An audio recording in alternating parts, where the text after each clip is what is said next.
Hello, welcome to my channel. I am Dr. P.G. Chauhan, Assistant Professor, Sri Shivaji Law College, Parbhani. Today, we will discuss on the topic public corporation. I have prepared 3 videos to cover this topic, and I have given the link of 2 other videos in the description box of this video. Now we will start this topic. Participation of the government in the enterprise may be total or partial, direct or indirect.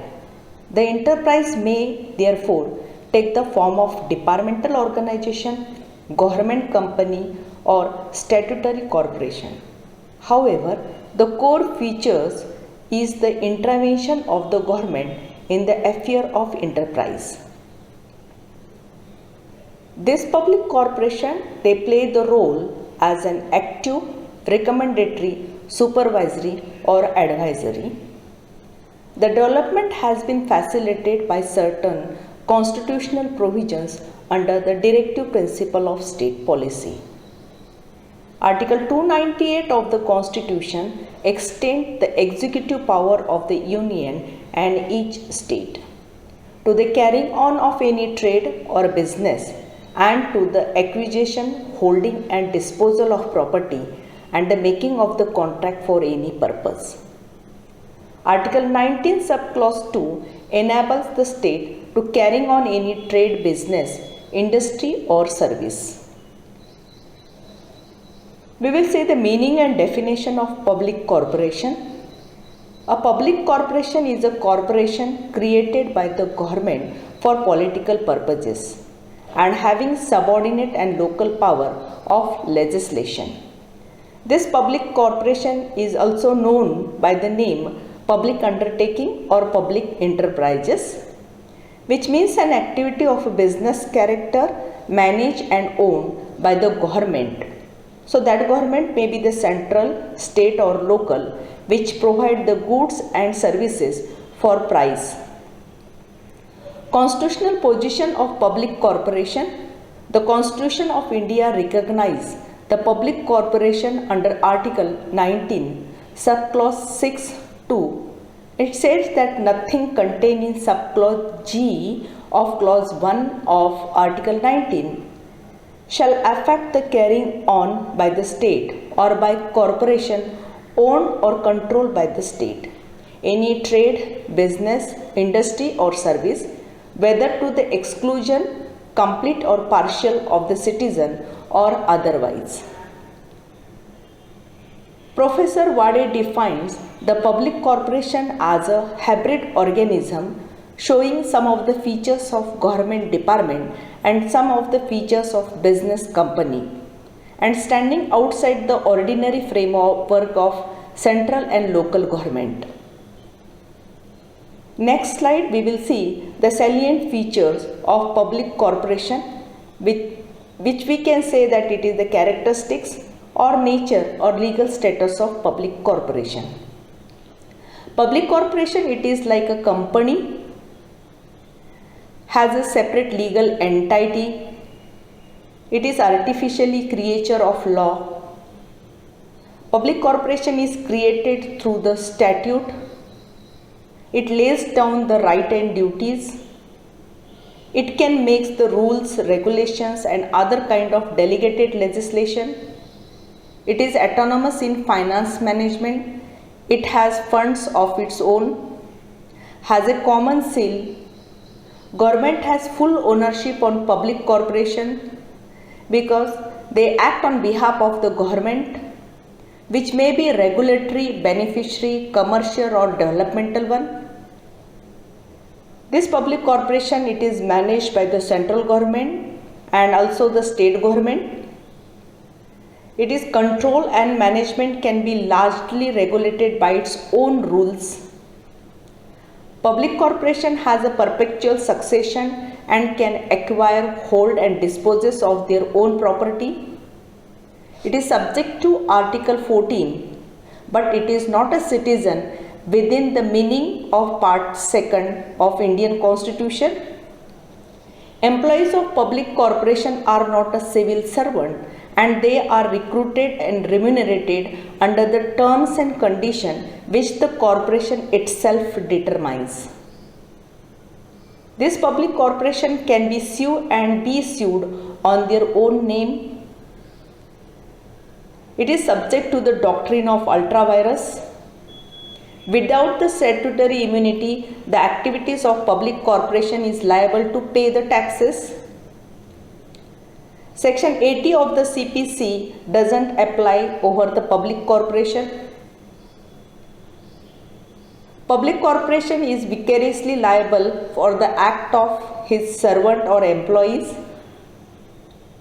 They can enter into the contract and they can be liable for the breach of contract.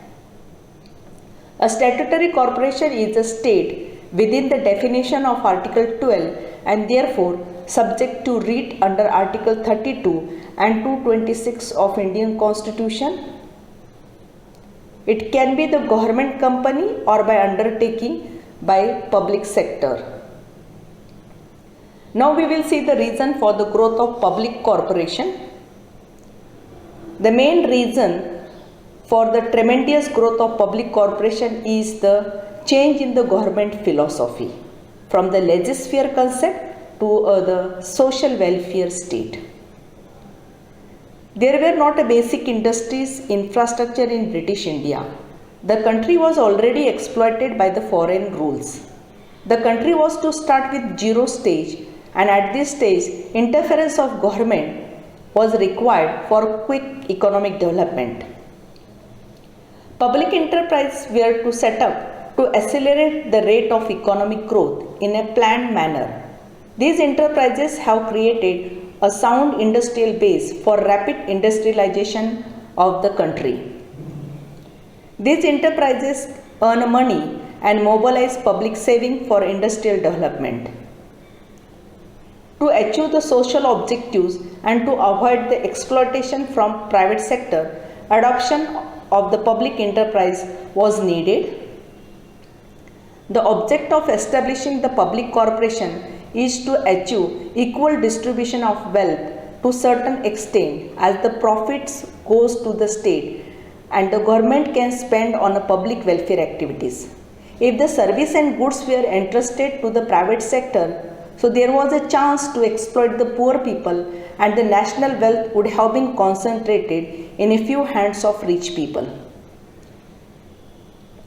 The public corporation can be established in backward areas, the equal development of the country, as private sector hesitate to go to the backward area as they are not economically profitable in the backward areas.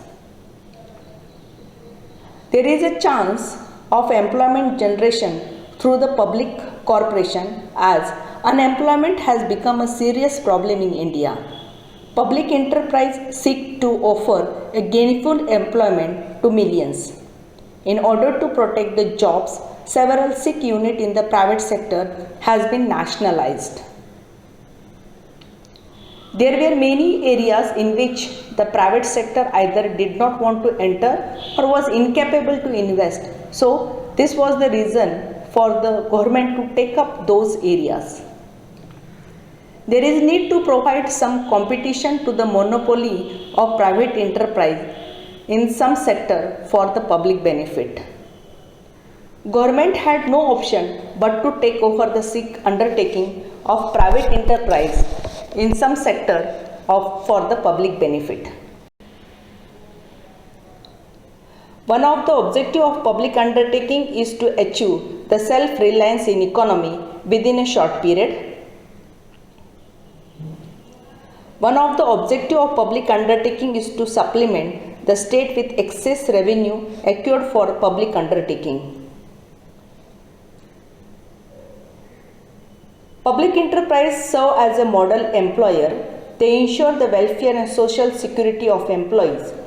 Many public enterprises have developed township, school, colleges and hospital for their own workers. Defense. Government has to set up the public enterprise for production of defense equipment. Supply of such equipments cannot be entrusted for private sector due to the need for utmost secrecy. Public enterprise seek to protect the consumer from exploitation and profiteering by ensuring supply of essential commodities at cheaper price. They are guided by the profit motive, therefore it is reluctant to invest money in public utility services like water supply, gas, electricity, public transport. Therefore, the government has to assume the responsibility for providing such services. Public sector helps the government to enforce the social control on trade and industry for ensuring equitable distribution of goods and services.